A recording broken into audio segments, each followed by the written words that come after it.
This is just her being aligned with us, and that she is going to share resources about her business, the senior community. And Liz and I have a mutual friend named Sheila Alston. And anybody who Sheila recommends, I'm like, okay, who is this woman? And Sheila sung this woman's praises about how integral that she has been a part of the senior community. And through her own business, the Care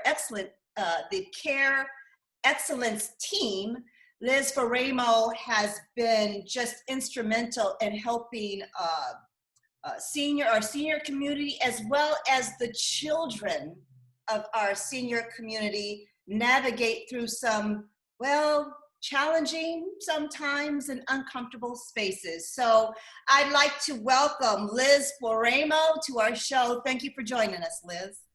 Oh, thank you so much, Kelly. It's just such an honor to be here with you and just to have this time to share more about what I do and you know, just this world of senior living and our seniors, because I think sometimes until people are actually involved in this world, you know, it tends to be forgotten. So thank you for the opportunity to be here with you. And also where Liz and our campaign is aligned, we talk about a vision for Oceanside, and the supporting entrepreneurship part is really important, especially for me during a time like this, where so many have become unemployed and now they're like, okay, what do I do with my life? And I hope that by people watching this, they may consider maybe starting their business or supporting someone who has. And Liz, she used to wear the suits, is what I understand, in corporate America. So Liz, if you could just share a little bit about your journey into entrepreneurship and how you started your business. Yeah, no, thank you so much, Kelly. So I'm going to really just start kind of my what happened to me when I was 27 years old, and how all of this kind of came to fruition and transitioned me into entrepreneurship. I worked in the corporate sector for most of my career, but at 27, at a time where I was starting my family and very much advanced in my career, I received a phone call from a hospital that my father could no longer live on his own. And I had to make some really quick decisions and changes on his behalf that really ended up flowing into my life and completely changing the dynamic of my life. And so at 27 years old, I officially was promoted in my life to a caregiver for my parent. And through that, I was on a over 10-year journey, navigating through all of the different dynamics of my father's care. We tried moving him home. We moved him into an assisted living, into a small care home. And we tried a lot of different things just because I didn't know what I was doing at the time. And I was just trying in survival mode as an adult child, dealing with my own life, raising my own family, but now having to deal with my own parent.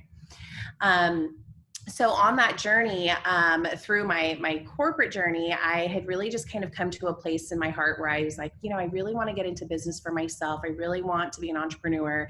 What does that actually look like? And my heart kept pulling towards this world of seniors and adult children and all of the hardships that we had gone through.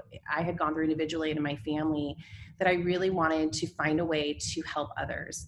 And so over 2 years ago, I started my business, Care Excellence team. I took a huge leap of faith and left my corporate job. And I just gave it all to God. And I said, you know what, you've got me, and I'm going to go after my dreams. And I know that I can make a difference. And so, I started Care Excellence team. We are a senior living solutions business. We specialize in helping families navigate through the dynamics of finding an assisted living or memory care community for their loved one. Although I work with seniors, I primarily am working with adult children because they're the ones having to get involved in their parents' health when those transitions need to happen. And so just like me getting that phone call at 27, that's a very real situation for people today. It's unexpected, and there's falls that happen that put their parents into a hospital and their entire role changes, and it requires them to now step in and start making and helping them through that process. And so I'm the expert that can come in, hold their hand through the entire process. Not only have I lived it and can relate 100% to what an adult child is going through. But I can quickly and efficiently save them time, money, and stress by finding them the resources, because I live in the world, and this is what I do for a living. And our services are actually a no-cost service to the family, because we're partnered with the different assisted living and memory care communities. So the family doesn't have the burden of having to pay me for my time and services, as we are compensated through our referral partnerships with the different communities. So that's a huge plus for us to be able to really help them in such a crisis time in their life, and them not have the burden of the financial cost of my time. Plus, we won't touch on too much of how much the financial cost is of moving into an assisted living community. That's an element of a concern and real issue for our seniors too. But again, they have the stress, the relief of stress of having to compensate us as well. So, and touching a little bit on how obviously being a woman of faith, having that to help you through this is I'm a woman of faith myself. I know that's a big part of knowing, okay, I can do this. But some of the people who might not have that kind of level of faith, or may not have a faith, what kind of concrete things did you do? I know you spoke about you're a big networker. How was it? Kind of trial and error? Did you actually go to a place that said, I want to do this, help me? How did that work? I didn't have a huge network of connections in the healthcare industry at all. I did have a Sheila, who you mentioned, who is such a rock star. But you know what? I just started having conversations with people, and sharing my dreams with them, right? And they may not necessarily have been in the healthcare industry, but they were entrepreneurs. And I needed that in order for people to give me direction on what I needed to do, right? And some of it's logistical, like, well, how do you set up an LLC? And, how do you get some of those logistical things in place, insurance? And so I really started to tap into other people that I knew who were business owners to give me some of the foundation of their contacts and where to start. And then I just, I had like one or two people that were in the industry that I could call and say, hey, this is what I'm doing. This is what I want to do. How do I do it? An interesting story is I was at a point where I was like, oh my gosh, I have no idea how to get some of these other things that I need. And I said, for me, I was like, I'm not going to call local competition, because I was thinking maybe they wouldn't help. I know that's not true, but I just was at a place and I said, you know what, I'm going to call someone outside of my area. So I Googled and found a couple who does senior placement services in San Francisco. And I read their bios and their website, and I'm like, they look really friendly. And I said, I'm going to call. And I literally get on the phone and I call her, and I said, you know what? I know this is just kind of an off the wall call. I said, but I'm here in San Diego and I love what you do. And I'm trying to start the same business here. Would you be willing to help me? And lo and behold, she sounded a little caught off guard, but she was like, oh my gosh, absolutely. And since then, she has been such an instrumental asset for me she got me some of the documents that I needed and told me what I needed to do and who to start having conversations with and some marketing strategies. And so for me to go and ask a complete stranger, that has been such a gift for me through this journey, is that strangers and other people out there actually want to help you, and they want to help you be successful. And for people who might be on the sideline thinking, oh, I may not have friends or family who are saying, go for it, because they sometimes aren't always the people who will tell you to do that. They want to protect you. But there are a ton of other people, if you just pick up the phone and ask, who would probably say, absolutely, I will do everything I can to help you. That is an awesome, awesome story. And I think it's also alignment with what we've been finding with when we speak about this. People they just kind of started and they listened to what came up in the space, whether it was, well, let me pray first, or whether it's, let me go through my Rolodex where, let me do this. So I really appreciate that perspective of you just kind of start where you are and you kind of listen to what's going on here. So thank you. So moving into, it's COVID-19, and if you can just share a little bit, we've heard the news stories about seniors being, closed in and family members not being able to access them and vice versa. They can't join together in community, even amongst themselves. And question, has some of that been released, and how has that impacted your business and the senior community? Yeah, this pandemic has been so hard hit for our industry for sure, and for those, whether they're living at home or if they're already living in a community environment. And you're right, 100% right. There's been a lot of restrictions and boundaries, and for seniors, this community and interacting with family and being able to see their loved ones, that's a huge piece of their livelihood. It's a huge piece of them staying healthy and fighting for life, and especially if they're going through a lot of health issues. And so, but unfortunately it was a requirement, right? Like really kind of protecting them because there's such a vulnerable population.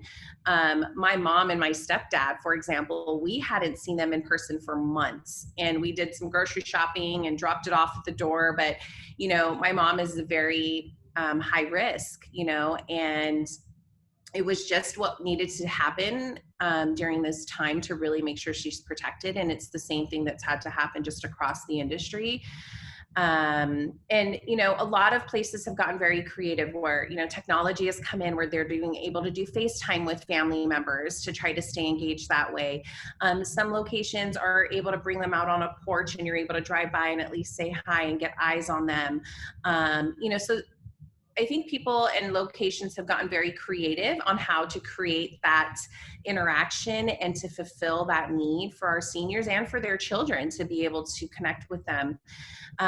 Overall, as a business, we absolutely had a huge hit for of actually stopping, right? No one wanted to move in. A lot of places actually shut the door and said, we can't take any new residents right now.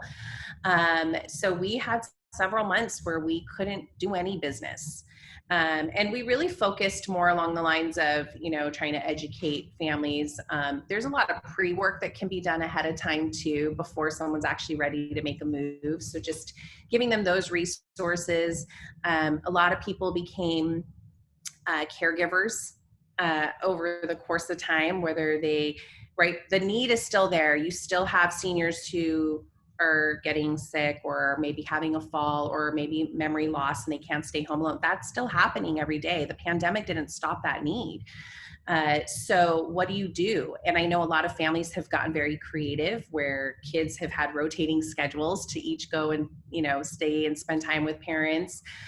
We actually, as crazy as it is, because I work in this industry, we actually had to move my dad home in March. Health was declining so much, and to make sure I could truly advocate for him and what his specific situation was, it just kind of made sense for us to do that. So I get it. Like I live it and I understand how hard it is. Business is starting to pick up a little bit now. I think people have now realized I got to go back to work. My kids are now homeschooled, and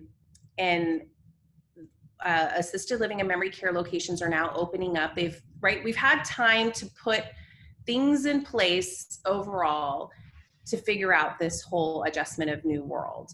And so, people are able to start making the moves, and they're starting to get a little more comfortable because they know it's a need. And so, yeah. And I think a lot of places are starting to create more of that community where people are able to dine together. They're starting to bring in some more activities that support social distancing to keep that interaction going. Just making sure that they try to stay as contained and protected as possible for their residents is really most important. Well, I'm glad to hear things are shifting. And Venus, if you could, by the way, my lovely campaign manager who does all the tech stuff, thank God. Could you please put in the comment section some of Liz's information, her website, where to contact, who to contact there over at the Care Excellence team. And also, Liz, I think it's important, we were talking about the seniors, but also illuminating the impacts of COVID and adult children. And when you talk about the hand holding and through that process, and you being, well, a mom and a caregiver and a business owner, and I'm sure a lot of your clients are reflecting who you are. How about the caregivers? What can we do with the adult children? How do you address those? Yeah, I think what's really important as a community is to acknowledge people who are going through that. It's like anything else, people say they don't understand until they've really gone through something, right? And I believe that being a caregiver for a parent is one of the hardest jobs anyone will ever do. And you may not necessarily be hands-on physically showering and changing them, but if you're advocating and having to coordinate everything, I mean, it's almost like a full-time job. And so, people, I have a huge support system that I've had to lean into and allow to help support me, whether it's emotionally, mentally, physically coming in and helping me. Because it feels very lonely. And there's a lot of different family dynamics. And I have phone calls with adult children where we're crying on the phone because they feel so guilty about a lot of different things. So it's such an emotional, heavy toll as well. And so, I always try to emphasize to other people who may not be living that and who may be hearing this message is that you may know someone in your world that is going through this with a parent, and just acknowledge them and find ways and creative ways that you can help and support them. I had a really great girlfriend of mine who gave us a DoorDash gift card just to alleviate having to get dinner one night for my dad. It's those little acts of kindness that can really help support them. Anyone out, we're a resource for families, for adult children. And say we hold their hand, I mean, we really take the entire process and really navigate that entire thing for them. Anything that we can do to alleviate from their plate. And people may not necessarily be moving a loved one into assisted living memory care. Maybe that's not what works for that family. Maybe it's that they need some care within their home, or maybe they need resources for physical therapy. Maybe a family, an estate planning attorney. We've vetted a lot of different resources because we really want to be a hub for families to come to say, if they may not necessarily be needing to move, let me know what your need is and let me help get you those resources in your hands so you're not spending hours and hours Googling and trying to figure it out on your own. And so I think finding creative ways to really help families that are adjusting and having to deal with this new life-changing event that everyone will probably go through at some point in time in their life, Yeah. And it's unavoidable. Yeah. Well, your parents get older, and I know I have been. I was struck at a very young age when my father had to go through that with my grandmother, and and at the time, he had 4 children. My mom and him, they were trying to strategically plan, and they were moved. We spent a year in Spring Valley. And my grandmother had a stroke, and we had to move to Michigan. And so during that period of time, we had to, my father had to put my grandmother in assistant, well, at that time it was a nursing home, and just to get, okay, let me do this, move my kids and wife, let's do this. And unfortunately, during that period of time, my grandmother passed. And so that really impacted the family, and certainly my father. And he's of that generation. They keep everything very close to their vest. But it's good to know that there are organizations and businesses like yourself. And I don't know I don't know at the time, it was the late 70s, so I don't know if there were businesses like you have now. Is that something that's fairly new, just out of curiosity? It actually has existed for many years. It's been around for a long time. It's interestingly enough, people don't don't know that the service exists. And so there's a ton of other people who absolutely provide the service within San Diego. I actually have some really good friends of mine who do exactly what I do. So the service is available out there. People just don't know about it. And so we're really, I always share with people, if you just know anyone who's starting to go through that, who's made a mention like, oh my gosh, my mom is starting to like show some signs of like Alzheimer's or whatever the hardship might be, like that they just send them my way, and I'm happy to just have a conversation. Every family dynamic, we really take a person and family-centered approach. What works for my family is not going to work for another family. And so, and one thing when you asked me earlier what adult children can start doing now is having the conversation, getting really clear on what do we do when that happens? Because there's a lot of sibling rivalry that happens and disagreements, you can imagine. And you really don't want to be stuck with the phone call where you don't really know what the plan might be or what your parents' wishes might be. And so we like to avoid uncomfortable conversations, and it's uncomfortable because we love our parents and we want to know that they're going to be around forever. But the reality of it is that things do change, and try to be as prepared as you can and get the right things in order for yourself so that it's less overwhelming when you go through the process. Well, thank you for that. And also some of the things that also may plague the senior community. I hear that identity theft is something that seniors are concerned about. So as I'm going through this election, I want to hear from the senior community and see what the concerns are. And one of the things that did come up was identity theft. Can you speak to a little bit about that? Yeah, I'm definitely not an expert specifically with navigating identity theft. However, I will share that I have had several clients who have shared situations where their parent is now more involved with technology, especially now with COVID, right? There's more telehealth conversations. They have to figure out how to use Zoom.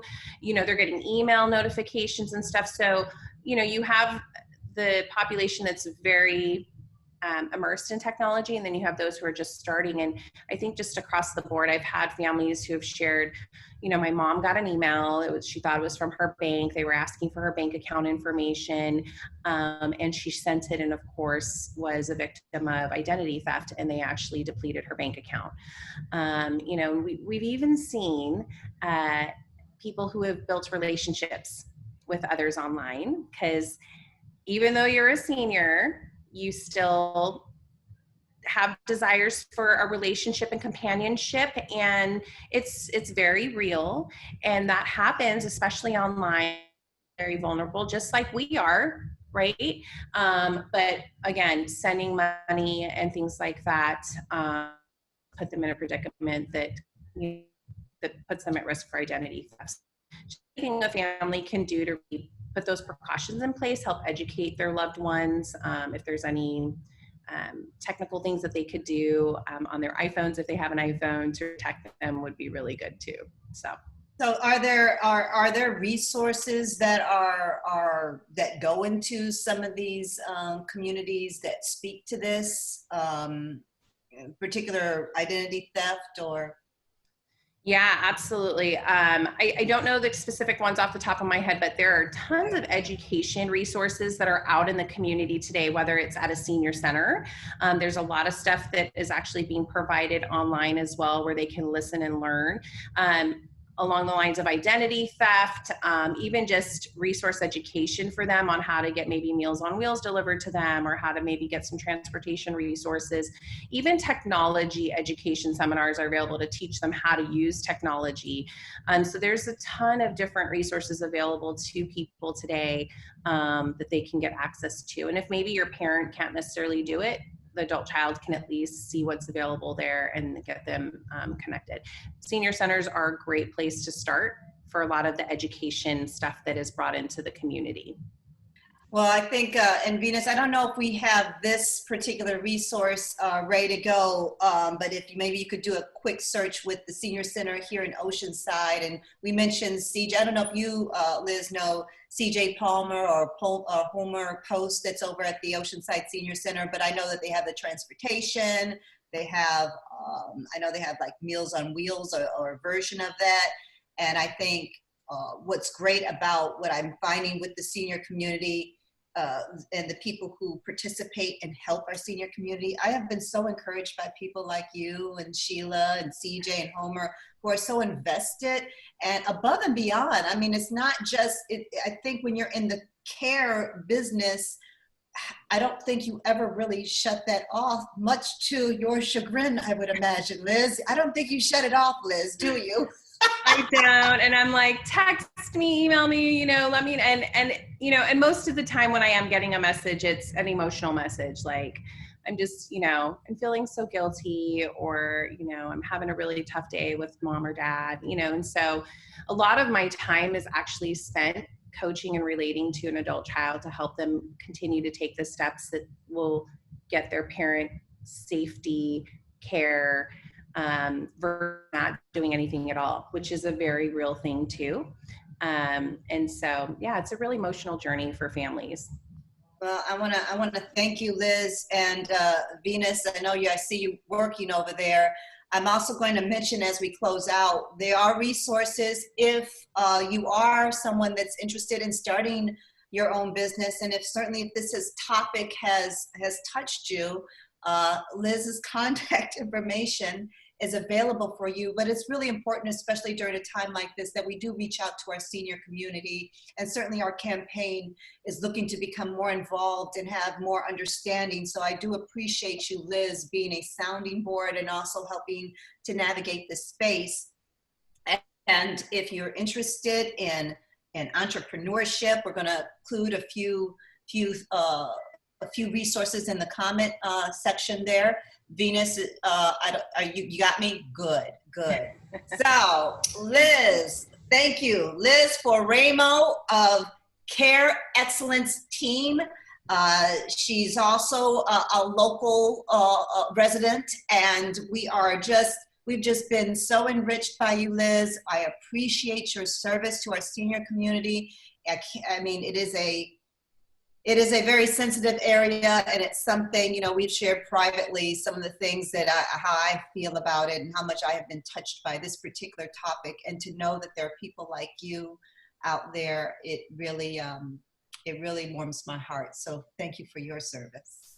Well, thank you, Kelly. And I just want to acknowledge you and share with everyone and anyone listening to this is that what I've known you for a week. But I feel like I've known you for months, maybe years.